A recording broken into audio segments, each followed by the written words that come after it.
প্রশ্ন ফাঁস কাণ্ডে এবার নাম জড়িয়েছে জনপ্রিয় অভিনেতা ও সঙ্গীতশিল্পী তাহসান খানের।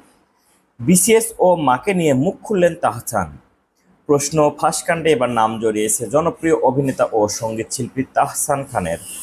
বিসিএস সহ বিভিন্ন সরকারি নিয়োগ পরীক্ষায় প্রশ্ন ফাঁসের ঘটনায় সম্প্রতি আটক করা হয়েছে একটি চক্রকে, যেখানে রয়েছেন পিএসসির কর্মকর্তা কর্মচারী সহ অন্তত 17 জন। এই ঘটনার পরই বেরিয়ে আসতে শুরু করে প্রশ্ন ফাঁস নিয়ে বিভিন্ন রকম চাঞ্চল্যকর তথ্য। পিএসসির সাবেক চেয়ারম্যান ডক্টর মোহাম্মদ সাদিক আলীর গাড়ি চালক সৈয়দ আবেদ আলী হোসেন আলোচনার কেন্দ্র। যদিও পরে ডক্টর সাদিক আলী দাবি করেন আবেদ আলী তার গাড়ি চালক ছিলেন না, তিনি ছিলেন সঙ্গীতশিল্পী তাহসান খানের মা ডক্টর জিনাতুন নেসা তাহমিদা বেগমের গাড়ি চালক। তাহমিদা বেগম পিএসসির চেয়ারম্যান থাকাকালীন তার ব্যক্তিগত গাড়ির ড্রাইভার ছিলেন সৈয়দ আবেদ আলী। মঙ্গলবার বিভিন্ন গণমাধ্যমে এ বিষয়ে স্পষ্ট করে কথা বলেন পিএসসির সাবেক চেয়ারম্যান ডক্টর মোহাম্মদ সাদিক। তারপরই প্রশ্ন ফাঁস কাণ্ডে আলোচনায় আসে কণ্ঠশিল্পী তাহসান খানের মায়ের নাম। অন্যদিকে সামাজিক যোগাযোগ মাধ্যমে গুঞ্জন ওঠে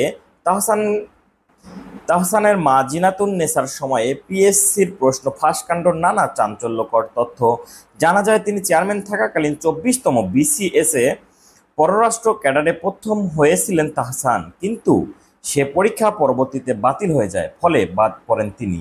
এ বিষয়ে রিউমার স্ক্যানার জানিয়েছে 24তম বিসিএস এর ভাইভায় তাহসানের বাদ পড়ার বিষয়টি সত্যি নয়।